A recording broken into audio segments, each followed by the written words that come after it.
Gamers, welcome to Sunburnt Nose Central, and today what I have for you is NATURIA Runic. We're almost at Master 1 and we're gonna get it. I actually got close to Master 1 with this deck quite a few times, but every time I'd get to Master 2, I'd want to start streaming because I wanted to, stream my final victory, that final stretch to Master 1. And every time while playing this deck, I just wasn't good enough to like play the deck and read the chat at the same time. It's a pretty involved deck in general. It's a pretty involved strategy. You have to pay attention a lot and make a lot of tough calls. It's a very simple and straightforward deck, on the surface, but there's a lot of like branching paths and decisions that you have to make based on what you're facing and what you think you're facing. So I was really struggling to get my Master 1 on stream. So you know what? I decided at least I'll record the rank up game. I'll give you guys an updated deck profile. The big change for this deck is Bestials are busted.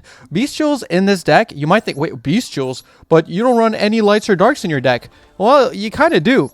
All the runic monsters are light or dark, and it's pretty easy to get yourself a Hugin in the grave when you make a level 6 Synchro. You get to use one of your Bestials, banish that Hugin, summon it, then you can make yourselves a Beatrice. Beatrice, if you want to, if you're playing against tier, you can send like a Shuffler, or, other times you might want to just send the NATURIA Sacred Tree. If you're turn 1, send the Sacred Tree, you get yourself an extra copy of Blessing, since neither of these cards are once per turn, and it just goes from there, it's pretty crazy. So these are actually really strong extenders in NATURIA Runic. So yeah, they've really helped out the deck. For a while I was playing with 3 evenly matched, and I just found that the bombs are not that useful right now. The format is a lot different, and I decided to remove the evenly match and just like add some Called by the Graves. So this is what we're rocking with. I'm on a 4-game win streak. We're about to get to Master 1. Let's get into the rank up game. All right, let's go, baby. Let's go. Let's get that W. This is my first time getting to Master 1, and I'm very confident we're gonna get it. As you can see here, winning, you'll get a rank. 5-game win streak in Master 2, and what do you know? We win the coin flip. That's what I'm not on stream, baby. That's that off-stream luck. Right now, I get more off-stream luck than I do streamer luck, or whatever they want to call it. Give me a good hand. It'd be pretty cringe if I... Okay. This is not ideal, but it's playable. So, yeah, let's start with... we have Called By, which is nice. So we're going to start with summoning Hugin here. That's for sure. Hugin. We don't have a lot that we can do with this hand. We have a couple of plays. We can try a draw to maybe get into... another runic card. This is going to be pretty good. So we're going to go Hugin, discard the Sacred Tree. I'm going to try to concentrate, get the Runic Fountain. Sacred Tree is going to trigger in the grave. We're going to grab ourselves. I'm going to grab the NATURIA Camellia in this case. Yes, and with the Camellia, obviously, I'm going to summon it, and we're going to send another copy of Sacred Tree to the graveyard. So, Camellia effect. Send another Sacred Tree. And this one in hand could be useful. We could pop it with Baronne de Fleur later, so it's not that bad. Here, I'm just going to grab a NATURIA Blessing so that we can get to Baronne de Fleur. So, we're going to go Runic Fountain. So, no Bestials in hand, so I can't really show you the use of Bestials in this replay. I'll try to get another replay, or maybe just a solo mode replay, just to show you their use in this format, because they do win me quite a few games. So here, I'm going to use these two. Going to go into Stardust Charge Warrior. Charge Warrior time, and we're playing against Playmaker. I swear I see the name Playmaker all the time in this game. I don't know how many people call themselves Playmaker in Master...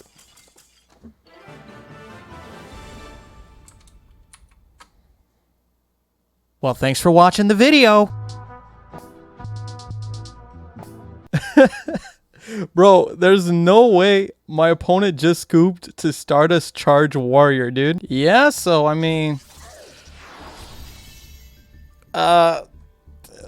Charge Warrior 2 busted, I guess? Stardust Charge Warrior, best card in the game, confirmed?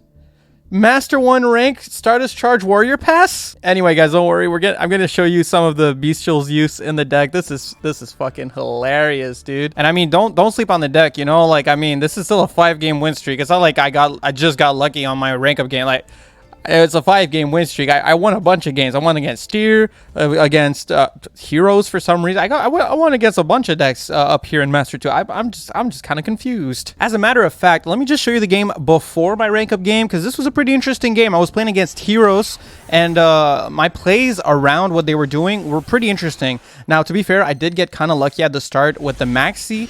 So you could say Maxi won the game. I don't think that would be really fair, but I guess it kind of did, because my opponent couldn't really afford to full combo. You know, they go hero lives, we go maxi effect, and my opponent's just like, oh shit, I gotta do the smaller plays, you know. So they go for their Stratos effect to grab a Vion. We're just gonna fast forward a little bit here. Normal the Vion. It does get pretty interesting though, trust me. And then they, you know, send Shadow Mist, add the Neos, Honest Neos, pretty interesting. Grab the polymerization off of Vion, and obviously set a mass change that they already had. I could call that mass change from a mile away. So here I'm gonna go Runic Golden Droplet to summon a monster. They're gonna chain mass change, and now they have Dark Law and we have Hugin. So with Hugin, I'm gonna discard Maxi because it's useless under Dark Law. Add the Fountain. Unlucky, the Dark Law hits the Fountain, but it's okay. Here I'm gonna use Runic Tip. Actually, I feel like I kind of misplayed there. I was really greedy to go for this. I should have just went for Runic Tip as soon as they activated Mass Change, because like if they discarded my Runic Tip with the Dark Law, I was so cooked, right? So I feel like that was really greedy. I should have at least chained the Runic Tip to Dark Law. But yeah, I mean, my logic was just that, you know, if they were to snipe my Runic Tip, I could have went Camellia, used Camellia Hugin, make the Coral Dragon, and then Coral discard to pop this. But honestly, I feel like that was just me being greedy. I was just like, well, I have a backup plan, but the backup plan is so much worse. I should not even have risked it. So yeah, that's my bad. But anyway, we go Runic Tip, grab the Flashing Fire. Flashing Fire in hand, and obviously we banish the DD Crow here. Go Flashing Fire just to get rid of the Dark Law. Get rid of that, banish a couple more cards. We're going to summon out the Naturia Camellia, send the Sacred Tree to the grave. Sacred Tree, search the Mole Cricket. Here my logic is Naturia Beast is game winning against this deck. So in my mind, what I was thinking is, okay, I'll set up Naturia Beast, and then on my opponent's turn with the Mole Cricket, I can summon a Camellia. Camellia send the Sunflower. So if they want to beat over my Naturia Beast with that Honest Neos, I can just negate the Honest Neos with the Sunflower. I didn't really think things through though, because if they summon a monster, they have two, so they can just, you know, beat over the Sunflower. So maybe not the best of plans, but you know, that was my logic. I'm just telling you my logic, not telling you that it was correct. So I go Naturia Blessing, they negate it with the Ghost, with the Ghost Bell, summon out the Ball Drake, summon Charge Warrior. With Charge Warrior, I draw a card, and so lucky I draw into Naturia Blessing, so then I go into Beatrice, Lady of the Eternal. With Beatrice, we're going to detach the Ball Drake, send to the graveyard a copy of Sacred Tree, and grab another copy of Blessing. So now we can go Blessing to summon out the Mole Cricket. And here, this is really interesting. I'm very happy with this play. So I go Blessing to summon out my Camellia from the graveyard. But then they chain DD Crow, targeting Camellia. So what I do, since they're going to banish my Camellia, is I chain the Mole Cricket, because the Naturia Blessing does not target. It just says to special summon any Naturia monster from your grave. So even though they banish the Camellia, because I use the Mole Cricket and get it in the graveyard, I'll be able to summon that Mole Cricket off of the effect of Naturia Blessing after it resolves, and it won't fizzle. So here we go. Mole Cricket effect. I'm going to summon another Camellia from my deck here. And with the Naturia Blessing, even though this gets banished, I now have a targeting grave. I can bring back my Mole Cricket, go into Naturia Beast. So I was very happy with this play. Then I'm going to go, obviously, for the graveyard effect of Mole Cricket, summon it in attack position, because I'm a goober, because I like doing that. I like taking chances. I don't know why I do that stuff. I should not do it. But here they go for Vision Hero Ferris. So 2 Vision Hero Ferris. Here I'm doing a pretty slick play, since I know they're going to be summoning a monster, and Camellia triggers on Monster Summon. On Monster Summon, Camellia can summon a Naturia from the grave. So what I'm doing here is I'm using the Beatrice to send to the graveyard a copy of Sunflower before my opponent's Varus even hits the field. So here we go. Cricket effect to summon Camellia. And then Cricket effect resolves. We get our Camellia. Beatrice effect resolves. We send our Sunflower to the grave. My opponent's effect resolves. Summon Ferris. Then I can trigger both effects of Camellia, since a monster was summoned on my opponent's side of the field. And I can grab my Sunflower from the grave. Send the Sacred Tree to the graveyard. Summon the Sunflower from the grave. Activate Sacred Tree to grab a Mole Cricket. Now, obviously, this is a little weird, because now, yeah, they could just go Battle Phase and get rid of this. So was this the best play? Probably not, honestly. I wasn't exactly sure how to play. Like, I'm not very experienced in this matchup in general, but it's okay. It's still an interesting match, and it keeps going. So they get rid of my Camellia, then they go to smash into my Naturia Beast. Now here, I did such a dumb play. I can't even explain this one. This is just Misplay Central at his best, by the way. You can't see it very well because of my light, but cop the hat. Yeah, so, I mean, here they're going to do this. They go Honest Neos, and I'm like, you know, I could just negate this attack. Well, not the attack, but the effect. But in my head, I'm going to pop the Stratos, and that's where I'm so dumb, because the effect I'm negating is Elemental Hero Honest Neos. So here I use the effect of Sunflower, thinking, oh yeah, I'll do this, I'll pop the Stratos, and then they can't use Polymerization. And yeah, they can, because I'm negating Neos. What was I thinking? I can't justify this to you. Doesn't matter. I'm carried because my deck is so good. So here they're going to summon out the Verte Anaconda, going to get to trigger my Mole Cricket, and this is where you can see how bad that misplay was. All right, they're going to pay some life points, so the music changes, very dramatic. They're obviously going for Fusion Destiny. But yeah, here you can see how bad my decision was, because if I just let them beat over that Naturia Beast, then here I would have a Sunflower, and I could have negated the Verte Anaconda. So that was a huge misplay. But either way, the Verte Anaconda sent some materials to the grave here, summon DPE. Haven't seen this guy in a while. And Royal, by the way, shout out to this guy. But yeah, they're going to go DPE to pop my Mole Cricket. DPE effect in the grave. And guys, you want to know why Bestials are good in Naturia Runic? Oh, whoops, wrong card. Anyway, bye DPE, bye. Yeah, so I mean, what was bro supposed to do about that? Nothing. There's nothing. You can't do nothing. Look, man, deck's just too good. I'm just too good at the game. I drew the Bestial at the perfect time. I'm just too good at the game. All right, guys, so I'm just going to show you how you can play with using the Bestials as extenders going first. You know, you got a little bit of Runic cards, a little bit of Naturia, a little bit of Bestial. This might not look like the best hand ever, and it really isn't, but it's very playable. So the first thing I would do, honestly, I would probably hold on to the Golden Droplet, because it's the only Runic card we can activate without our opponent having anything on the field in our hand right now. So what we can do, we can start with Runic Dispelling to special summon the Hugin. So we're going to start with that. We're going to go Hugin, summon. Very good. And obviously with Hugin, you're going to want to discard the Sacred Tree so you can search Camellia. You could also search Mole Cricket. That's probably better. So we're going to discard the Naturia Sacred Tree, get ourselves our copy of Fountain. Then we're going to trigger the Sacred Tree in the grave and not chain this. And we're going to grab a Mole Cricket. You know, because why not get the free value off of Mole Cricket? So I'm going to summon out the Mole Cricket here. Mole Cricket effect. We're going to summon out a Camellia from the deck. So bring that Camellia out, just like that. Camellia effect, we're going to send another copy of Sacred Tree to the grave. So send a Sacred Tree to the graveyard here. Sacred Tree effect, we're going to get to grab ourselves a copy of Blessing. Then, what we want to do, we can go Runic Fountain. We can use these two to go up into a Stardust Charge Warrior. So we're going to go Charge Warrior. We're going to get to draw a card. And we're also now going to have a light in the grave so that we can summon our Magnamut from hand. So, get our draw from... Wow. I should have made a Coral Dragon. Okay, that's an insane top deck here. So, I would... Oh, man, that's actually goofy. So I would say our next play, I kind of want to know what my opponent is playing so that I can, you know, kind of play around it. Of course, giving them a draw is not ideal, but I think just having deck knowledge can be worth it sometimes. So, you know, that kind of depends. But here I'm actually just going to go for it, especially since we're in solo mode. And I just kind of want to showcase the play style of the deck. So, yeah, normally you'd want to do this with a Slumber. But, you know, we can do it with a Golden Droplet. It's not the end of the world. So here... Wouldn't you know it, my opponent is on Digital Bugs, right? So, I mean, yeah, so let's do it. Let's go Fountain for 2. 1, 2. Very good. We're going to get ourselves 2 draws here. 2 draws, just like that. Oh, my God. Okay, then what we could do, we could activate the other Fountain. The other Fountain, yeah. We can use Flashing Fire to summon a Gary. So we're going to summon out a Jerry here. This is why I said, like, I might as well have summoned a Coral Dragon. Obviously, I didn't know I'd draw into the second Fountain. That was kind of a crazy draw. So here we could summon Jerry. Then we could go, like, well, we don't really want to go Fountain yet. We're going to go Jerry effect and not use the Fountain. So Jerry's going to grab the Runic Fountain from the grave. Just going to add it to the hand here.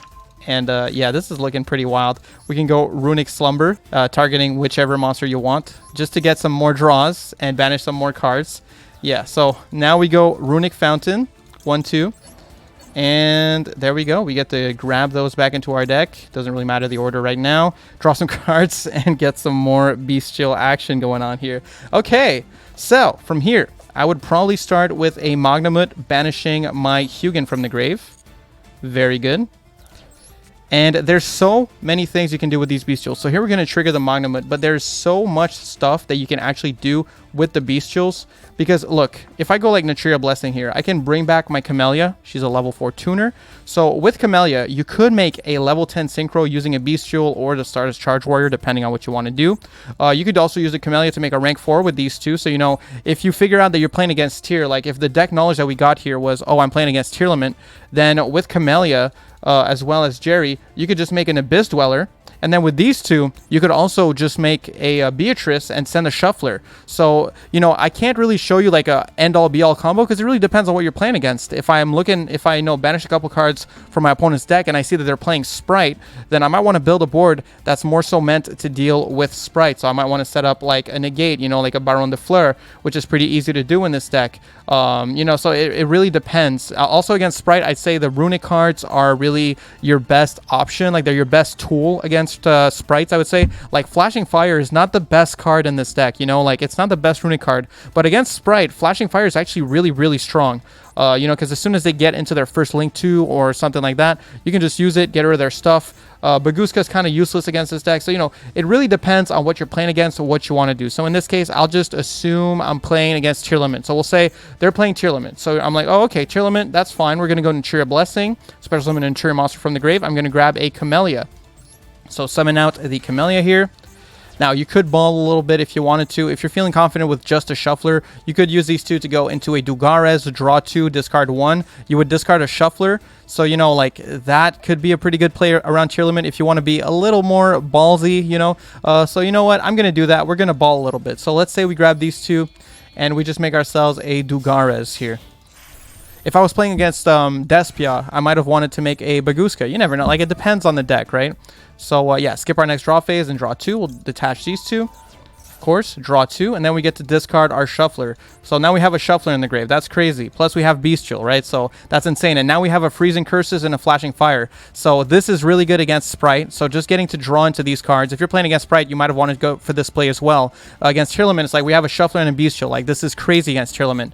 Then with these two, well, you know, we can just make a Beatrice if we wanted to. So we're looking really solid here. There's so many ways that we can play this deck. And don't forget, on your opponent's turn, as soon as they summon something from the extra deck, you'll get to summon a Mole Cricket, use Mole Cricket effect, summon a Camellia, and send the Sunflower. So let's say we use these two and make ourselves a Beatrice, right?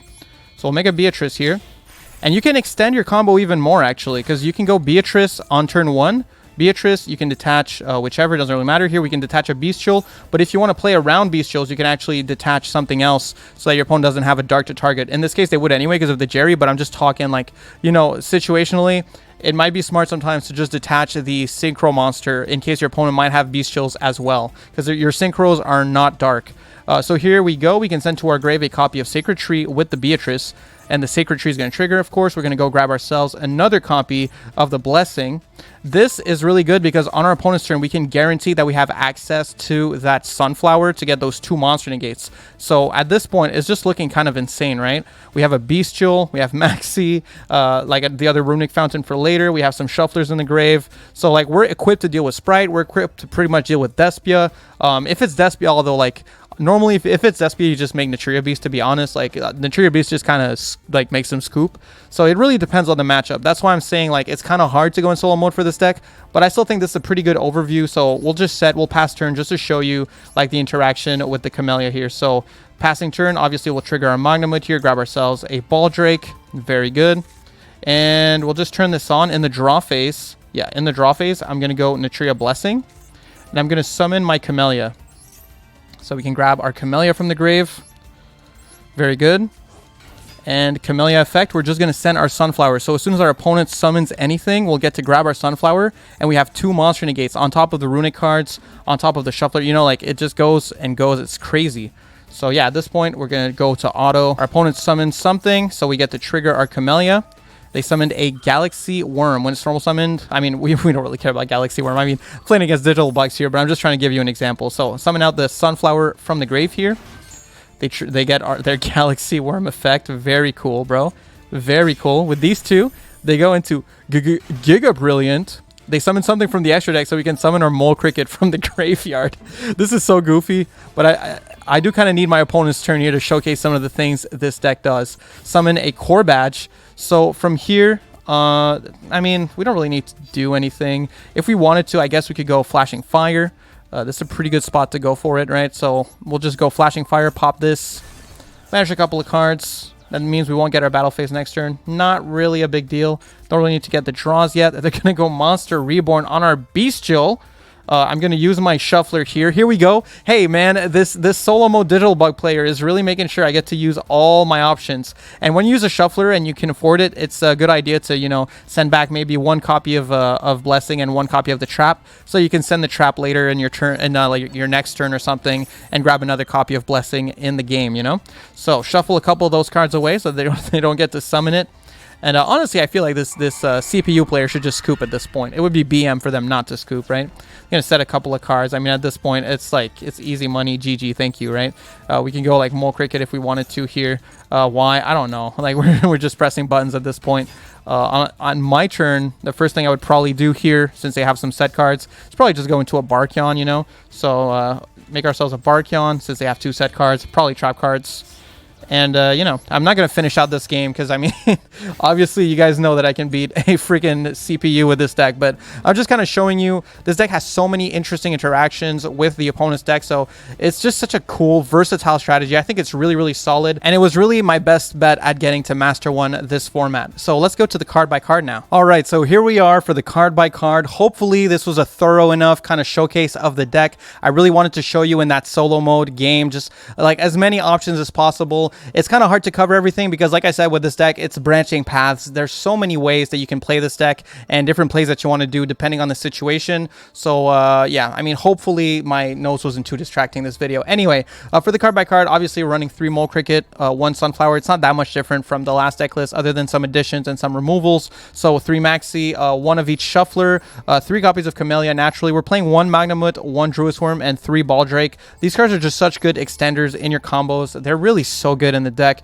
and also they're just amazing hand traps in the format, which is like a really important part of it. Is these bestials will win you games just off of being hand traps sometimes. So not only are they good interruption going second, but they're also good extenders going first, which makes them really solid in this deck. 2 copies of Runic Fountain, 2 copies of Called By, 2 Runic Tip, obviously 3 Flashing Fire, 2 Destruction, 2 Freezing Curses, 2 Slumber, 1 copy of Golden Droplet, 1 Smiting Storm, and 1 Dispelling, triple Blessing, triple Sacred Tree. So we're at 41 cards here. I was trying to get it down to 40, and honestly at first I just like removed the Sacred Tree, but I really didn't like playing with 1 less Sacred Tree, so I just decided, you know what, screw it, we'll play 41 and just add the third one. It's just too good to play 2, you know.